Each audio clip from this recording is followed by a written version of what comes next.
Hello and welcome to Cheshire Audio. Now this is going to be a bit of an oddity, this one. I started building some speaker stands and then halfway through decided I should be filming it.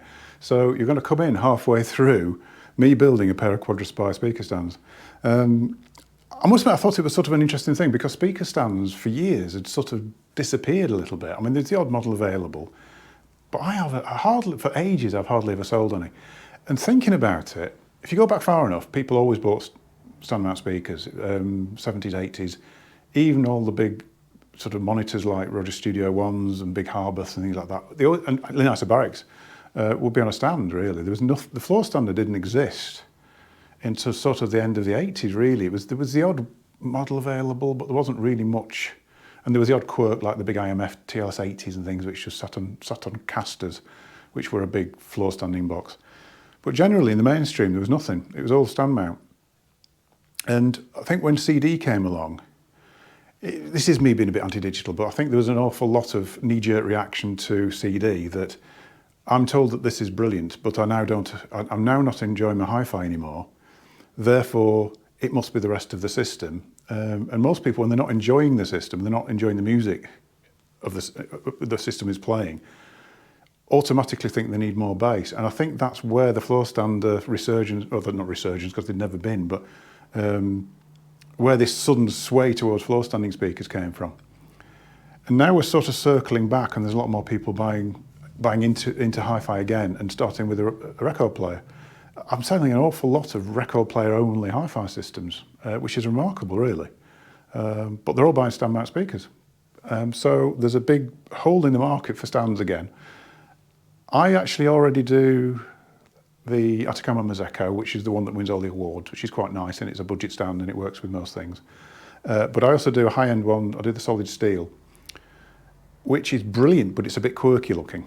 And I've not really got anything else. I mean, it's literally those two. It's either you spend £500 on the solid steels or £150 on the Atacamas, and nothing in between, and nothing at the high end which is domestically acceptable. No one said, yeah, this sounds a bit unfair. I think the solid steel ones, they're a bit quirky, but not everybody likes them. I think they're great, but a lot of people don't necessarily like the look of them. They look a little bit studio-y, rather than in your front living roomy. So I bought some Quadraspires in. I will be buying in lateral as well. They're doing something very similar to the Quadraspire, so I'll probably look at those as well. I also need a high mass stand as well, because some speakers like high mass, some speakers like low mass. Generally nowadays, most things like low mass stands, so I'm sort of angling towards that a little bit. But I'll try and find something which is fillable and will work with a variety of things as well, just as sort of a high mass alternative. But that's for the future. But anyway, I'll stick the camera down here and you can watch me fumble about trying to build this other stand, because the bases on this are so heavy.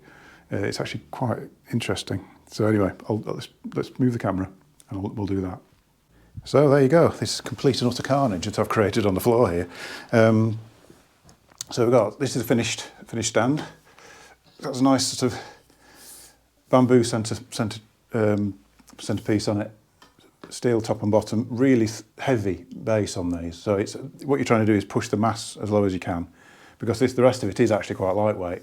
Bamboo, I think you will have come across before. There's loads of people using bamboo for hi-fi tables and stands now, and it's just a very dead product. It's very rigid. It's not as lossy as things like wood, and it's more predictable, because if you made this out of solid wood, every stand would sound different because the resonances would be different and whatever. Quadraspire have always had lots of curves in their designs. You'll see that on the base on the side of here.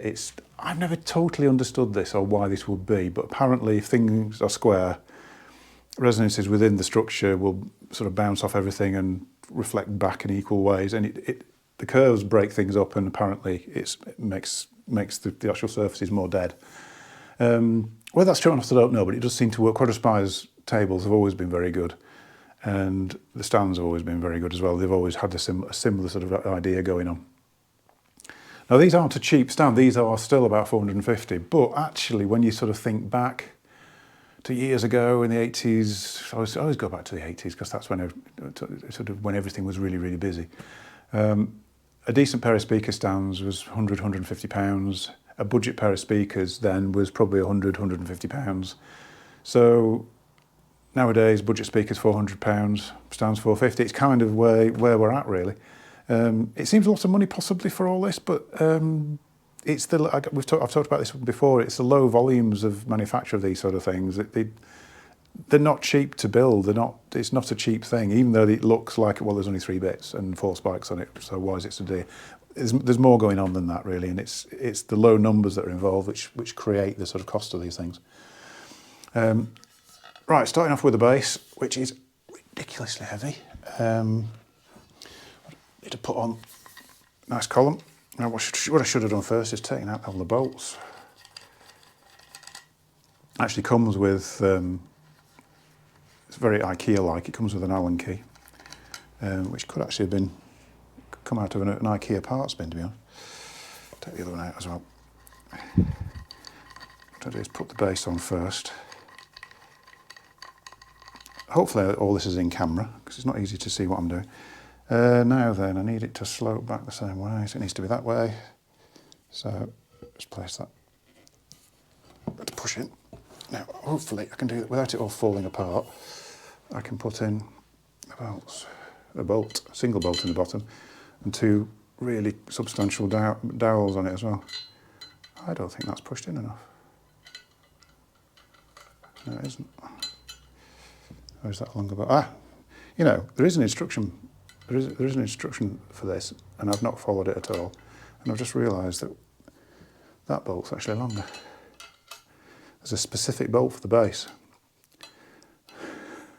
Shouldn't do these live on camera. Everything I do live on camera is always makes me look like a complete buffoon, because you feel like you've got somebody looking over your shoulder all the time. I normally I'd tighten things up last, but because it's just a single bolt on the base there, I'll just do that as tight as I can. Right, and put the top plate on. Got a little thing on the top of there, so we can just, hopefully, it wasn't as easy to do this last time when I did this. Can you see that? Yes, you can, that's good. Just make sure that lines up with that. Make sure that one lines up with that. Now, generally stands used to come with top spikes. I mean, that was a big thing. Bottom spikes and top spikes. Don't get it so much now, because I think the only problem with the top spike is they do sort of chew into your speakers. I mean, obviously, if you just stick them on and then never move them again, it's fine. But a lot of our demonstration speakers, in those days, used to be completely chewed to bits underneath. Be plonked on different stands. I don't want to go too tight with that, just nip it up. And I'll put the spikes on as well. I'd say these feel like aluminium. Feel quite light. Yep. There's no lock nuts on these, so just take them all the way in and then adjust them to suit when we're... I'm saying there's a lock nut. There is, sorry. There's a lock nut on there. There you go.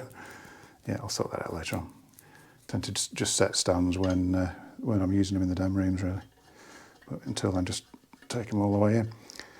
Yeah, no top spikes on these, but they do actually come, notice, with little stick-on rubber feet. Generally, I wouldn't use those because there's still a little bit of springiness in there. What I always use on speaker stands is the smallest amount of blue tack you possibly can, sort of like almost like a millimetre little bead of blue tack, and one in each corner of the top plate. And you just want enough on there just to stop the speaker from falling off, from being able to slide around, really. But you don't want it to act as a suspension. You don't want it to be adding or detracting from the performance of the stand, really.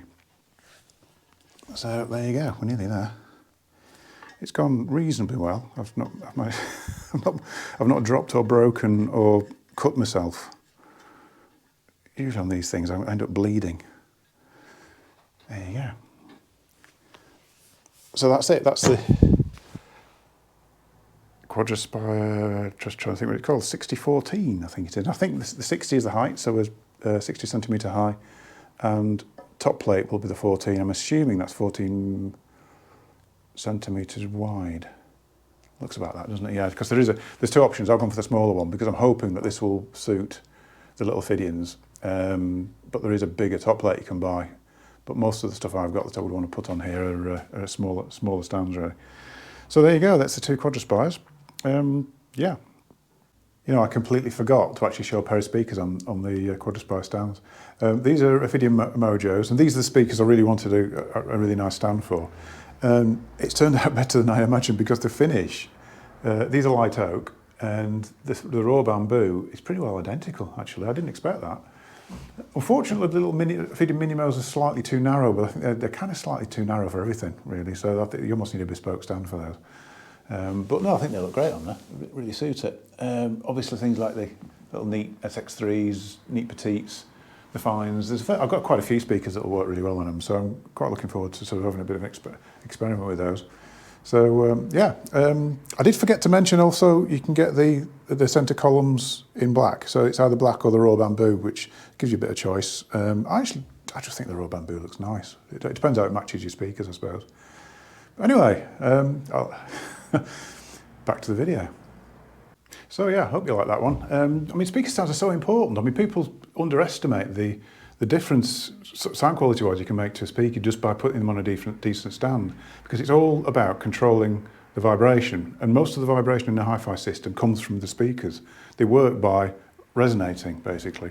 So you want them to resonate as they were designed to. You don't want any contra movement from the fact they're sat on something that isn't stable, or something that stores the energy and then lets it go back up into the speakers, which does, you know, a poor stand will sit there vibrating away with the start of the speaker, and that energy can come back up into the cabinet of the speaker, and you get this sort of blurring effect. So you want something cleverly designed, decent quality sort of engineering and all that sort of thing.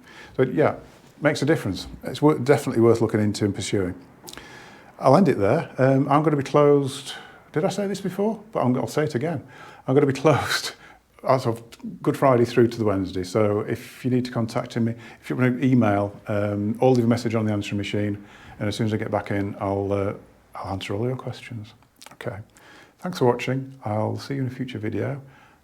Don't forget to subscribe and give us a like. See you soon.